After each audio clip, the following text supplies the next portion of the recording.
Another edition of Your Stepdaddy is a Cool Dude, but it's not your real daddy podcast. Today we have a wonderful, wonderful guest, man.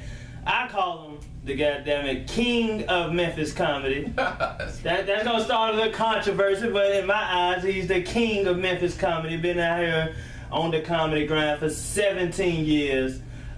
Did BET Comedy View, Yo Mama, Showtime at the Apollo. After that, really no big breaks, no nothing, but still out here on the grind, getting it after 17 years. Every time you see him, still got his pencil and his pad writing jokes.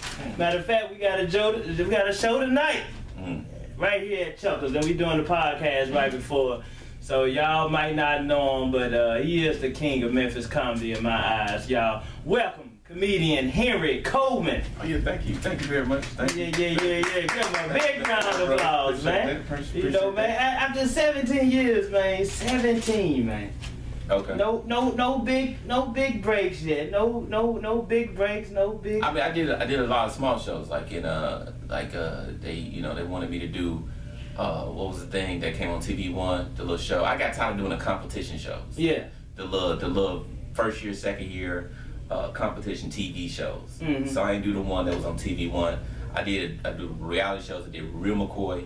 I did ABC You've Been Sacked when they started playing shenanigans on the football players. I did that. Right. And then I did my last show was Laughs on Fox. Mm-hmm. So no big break stuff.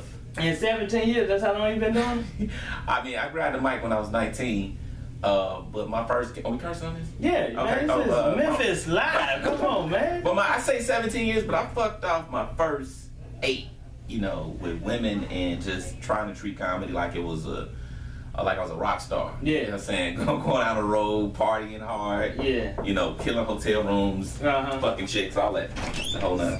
So after 17 years, and so I say in the last 7 to 8 years. 9 years. No big major TV appearances. No big tours going on. No. What keeps you going, man? Is it what is it after 17? I mean, you think it's still gonna happen? Do you think it's still gonna happen, or? No, it's like I'm gonna live the time anyway. You know what I'm saying? Like the days are gonna go by and I'm gonna live it anyway. God bless me with the day. Why not be doing comedy? Right. You know what I'm saying? Hopefully I'll see 50, and then it'll be, if I see 50, it'll be 30 years. Yeah. You know what I'm saying? So, I mean, even if I'm not successful, like, I'm still gonna be living. So this is my passion. This is where my heart is. So you do it for the love? Just pray. It's gotta be. Pure love. That's what I say, man. It's gotta be. My kids don't like it. It don't pay none of my real bills. Right. So yeah, it's just for the love, man. Because I absolutely love to do it. I couldn't see myself not doing it. Let me let you. Even if I stop, me stopping comedy, me quitting comedy, will be going from performing 7 nights a week to performing 2 nights a week. Mm-hmm. That would be me stopping. But it wouldn't even be stopped. You still going? Yeah, I still be going. So after 17 years, you say it's for the love. Yeah. I gotta let everybody know this. Henry been doing comedy long. Okay, I've been in 8. So long as I've been doing it, you've been doing it. Yeah, I've been doing it. Yeah. I watched you when I first started. Yeah. And I used to roll with this other cat. And 2 years into the game, he used to take me on the road, start making money, $150 here, $200. Okay. So I used to come back home to Memphis like, I'm not doing no open mic. That's funny. Yeah, I gotta pay me. I'm up on that, I'm up on what the other little young comedians is. But Henry Coleman, y'all, come in from LA, calling your phone and be like, hey, brother, what open mic spots at? who got a spot tonight? Where can we hit the stage at? And that made me like, okay, you need to get up off your ass and hit this motherfucking stage. If he out here still hitting open mic, you only been in 2 years, making a little money. You need to be out here hitting. I mean, I've seen so many comments that just perform for people for money. Once you start performing for money, and you stand in front of paid customers, it takes you taking risk away. Right. You know what I'm saying? You got to get rebooked. You got to please these people tonight, and then get rebooked. We black comedians. It's not like we white guys, and they like for you to be edgy and controversial. Right. Black comics, you just got to go up there and be funny. So you don't have a time to try stuff out. When you're just doing paid shows, you're not trying nothing out. The only way a black comic is coming up with new material is stealing properly. if they're not doing open mics. Right. If you're not doing shows where you can just go and just vent your spirit, then you stealing. Right. You know what I'm saying? There ain't no other way to come up with it. So it's safe to say if you're not hitting the microphone at least 2-3 days out of a week, you're not no real comedian. I mean, yeah, you and then getting paid and balancing the paid shows with the open mic. Open mic show. Yeah, you need to be getting paid because that's your commercial comedy. Those are the people that are gonna come out and pay to see you and they want to laugh 4 times a minute, joke. Right. But you still, as an artist, you still need to go and practice pain. Okay. You know, I'm an artist. You know, more than I am anything. I'm an artist, no different than I'm a worker. Right. You know, I'm a warehouse worker. You know, in art and in comedy. Right. I'm from a warehouse city. My mother cleaned houses. My father was a school teacher. So that whole big break, even when I'm in LA, I don't have that attitude of stardom. Like, I'm a worker. You know, I don't like all the pageantry that surrounds stand-up. I know we need it. There's a lot of that out there in LA. There's a lot of it in Memphis. Yeah. There's a lot of it everywhere you go with the DJ hyping up, and you got to get the people hyping. There's got to be a celebrity on the card. I'm a worker, man. Just let me come in here, and that's what I had to learn. I had to learn how to dress up and put on a show for people because I know how to make people laugh because I can. That's me too. Right. But, we know how to do that. Yeah, but we workers. We work. Black workers. So we got to dress and that's up. how they treat us. Right. I mean, they want us to act like, Shuck and Chuck and put on fancy clothes, but the pay, when you go in the back room, the pay is still how we dress. Right, we dressing according to how we get paid.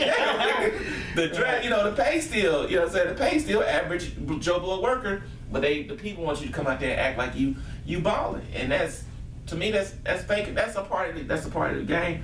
That's a part of it. I've accepted that, but that's kind of fake and phony. I know, and that's the part that I gotta get used to too. Like you say, we funny, we artists. We like to just get up there and make you laugh. But there's a, and it took me up into year number 11 or 12 when I had several guys pull me to the side and say, "Funny ain't gonna get it. You gotta put on the show. You gotta be Cat Williams. You gotta be Dave Chappelle. You gotta give the people the drama. You gotta give them that extra You gotta make people feel." So just being able to do something, this generation don't care about your ability to do.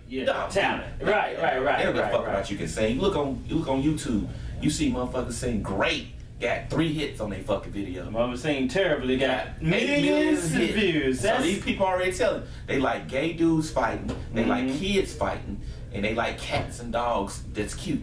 So if you look at that, you come into the club with a talent, something. They don't care about no home talent and ability. Right. They want, oh nigga, you better just come raw with it. Just this generation different, man. This is not a hard work pays off type generation. And after that, you still keep going. I mean, that's what I look up. That's what I look up to you. After all this, what he say, I'm still gonna keep going. And I never planned on, with the baby mamas and all that. I never planned on beating people. I'm not stronger than nobody, but I got more stamina and I got more wherewithal to understand time. You got more work ethic. Yeah. So if you're not getting on that stage, then you can't be fun. You can sit at home and write all day long, but unless you getting on that damn stage. And for me, comedy is kind of slick sort of retirement plan. It's like, I ain't gonna be able to use my body when I turn 43. Right. I ain't gonna be able to lift nobody's boxes or drive nobody's warehouse forklift. I already know it. Right. You know what I'm saying? So by then, if you're 2020, they still going to see the same people from the 90s. Right. Then maybe I'm wrong and I'll say I'm wrong. Yeah, you might be. It's head that way, goddamn. They still going to see the same people they were seeing in 1996 and 2020. Then yeah, Henry, I allow myself to be wrong, but by then I think this generation would have picked up its working class comedians. The guys that's gonna be under your Kevin Hart's, under your Mike Epps. There's an echelon, just like the Kings of Comedy, Cedric's and DL. Them dudes weren't major back then. Right. They were under your, they were a less tier of comic. They were under the Dave Chappelle and Eddie Murphy level. They were your working class. I'm working class comic. Okay. And what most people don't know, Henry and I got a lot in common. Yeah. Started right here in Memphis, Tennessee. Grew up in the house with sisters, stepdaddies. Got baby mamas. On child support. We can say this stuff on the podcast because this is what we say on stage. Yeah. So we got a lot in common, and I figured that we put that drama in our material. We talk about our kids' mother and what we going through working these warehouse jobs. That's where I started. I got 10 years plus of working warehouse jobs. Man, I try my best not to talk about my baby mama drama. Yeah. I kind of seep it in because women get so polarized. Oh, yeah. The minute you take a position on it, you know, because I had a joke, I would come to the stage, I go, my joke, I was like, why am I paying child support? Why am I in child support court? The judge wasn't there when we was fucking. And I used to open my set with that. Right. I was like, what was the judge when we was fucking? Right. You know? And I was like, how do kids eat before child support? Did they just not eat? Like, and then I said, if you can call me for dick, you can call me for money. Right. It's like, you know what I'm saying? You can call me to kick it, but you can't call me and tell me my child need this, that. Right. We need a judge for that. Like, so I see the women just faces just like they want to kill me. Oh, I see that. I got a joke. Women change when you tell that level of kind of antagonistic honesty. They just like they won't laugh at shit else you say. So it's like, okay, let me. You know what? I like saying stuff like that just to get their funny faces, just so I can recover afterwards. Cause I got this joke. I got this joke about meeting a woman with kids, and she meet a new dude. Okay. And she be like, well, if you like me, if you want this, you gotta take Nay and Tay. You gotta take my other kids too. I be like, no, I ain't see them shaking their ass in the club. I saw you shaking your ass in the club. I want you. I don't want Nay and Tay. Ain't no pedophile. Right, where the real dad is? The real dad in Atlanta rapping with Young Jock and shit. But you, the new dude, you put this pressure on him. Oh, they, you know, some people laugh, but I know all the stepdad be sitting there like, damn, that's true. He right. So sometimes I cater to the man point of view. But but this is what I learned too though. You look at your audience demographic. If you talking about Thursday and Sunday, a lot of it is mostly women. Mostly women. Just like the pastors, you can 70% women. Dudes don't like to go places, and dudes don't support you until you famous, and then your girl want to go see you, then they come see you. Right. So when you playing the men, but men ain't there. I know. You know what I'm saying? So you take it. But you know what? Sometimes women laugh at it too. Yes. Because women love the truth. Look at Corey Hope. Corey Hope, he stays the truth. I don't know if that's just truthful. That's just straight up dysfunction. Like, God damn, some of the shit he said. I know. The worst joke I had was about women. I said, if you grew up with a father, but your kids don't have a father, that means your mother's pussy is better than yours. So,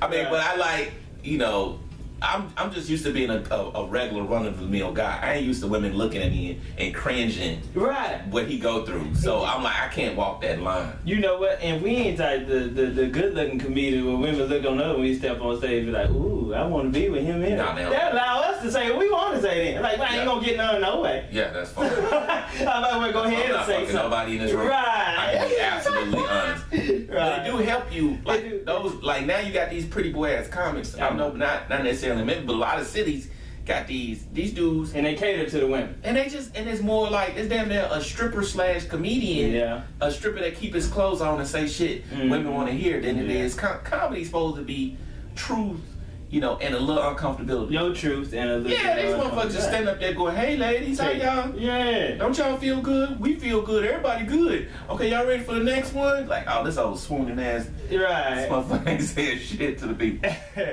So we did a show, what was that, a couple weeks ago at Prohibition Lounge, and afterward we stayed for the after party. And we had the time. Yeah, we was at, no, it was about me and you. Yeah, of course. So we did, and we was at the table and we was talking, and you told me, you said, Ambrose, you said, since the first day I seen you at the little open mic when you first started. Yeah, on the Hollywood Boulevard. Yeah, I told Cuz and Lomax, and I was like, he got it. And you told me, you was like, man, you got it, but you're going to have to be the estimate. That's fine. You're gonna have to do it. You gotta do it. You gotta, I mean, I remember coming up, me and my friend, I saw Cat Williams, I worked Cat Williams, Rodney Perry, Kevin Hart, all these dudes before they got on, before they started making money with the Jews. Leslie Jones, Big Leslie. You see so many people before they get on. And, you know, you gotta, and I told a lot of people, when I see them sign, I say, you gotta get in there and you gotta say yes. Right. You know, a lot of dudes like, man, you know, you come out like you want to be a rebel. Like, nah, I ain't gonna do that shit. I can't do that shit. I can't do this. I can't do that. I kind of live my life by the slave standard. You know what I'm saying? And that's kind of harsh. But, I mean, anything other than getting my back beat with a whip and my wife raped, I feel good. You feel good. I mean, that's what they brought us here for. Right, long as those things. I mean, that's what the whites brought us here for. They brought us to be slaves. I'm not a slave, so anything above that, you can't come tell me you can't make $1 million, or you can't get over this hump because this man said something disrespectful to you. Right. Your great grandparents, he had to be sleep with his wife after somebody fucked her. Right. Night in, night out. So you gonna look at me in my face and tell me you can't do something because of what? Right. You can't play some game to provide more opportunity not only yourself but your community and people you know because of your own. Right. What the fuck you going through in your mind? Right. When that person, whoever that is behind that door, can easily just pick another monkey to dance. Right. As far as you know what I'm saying, you go to a Korean store, they ain't got pictures of Koreans outside. Right. To get their hair done, their nails done, they got pictures of nigga ladies. Right. You know what I'm saying? So you a face, you a diplomat. Mm-hmm. They gonna sell you back to your people to make money. But the good thing is you get to get some money, get some opportunity, and hopefully create more opportunity for yourself. But you can't do shit poor for great. Right. You know what I'm saying? Right. I'm extremely intelligent, articulate, but nigga, I'm poor. Dropping jewels on the podcast. Henry, not only funny, but I'm poor. Articulate. So what does it matter? I mean, black people especially, we only listen to wealth. We only listen to That's it. That's right. And so, we ain't listening to you. You ain't got no money. You ain't got no motherfucking money, nigga. You putting up in a green car. Nobody want to hear you. What the fuck you saying? Right. And they don't even care. They even look at you being funny differently. I seen more well-off, well-dressed, well-off looking comedians that were less funny get more accolades than what we would get going up there with the we taking meat to the table. You got joke, set up, build up, small joke, line after that line. It's fucking nuance, and you crocheting them up a sweater up there. This motherfucker just up there with a blanket, just old thrift store blanket. But got the jury on. The nigga pointing and talking about the club, the showmanship for 45 minutes. The show you was talking about. Then they go hit a DJ, turn the music on. With the music. Stand ovation, they buy all their product and leave. Henry Coleman never did music cues on stage. Just jumped on stage, straight jokes.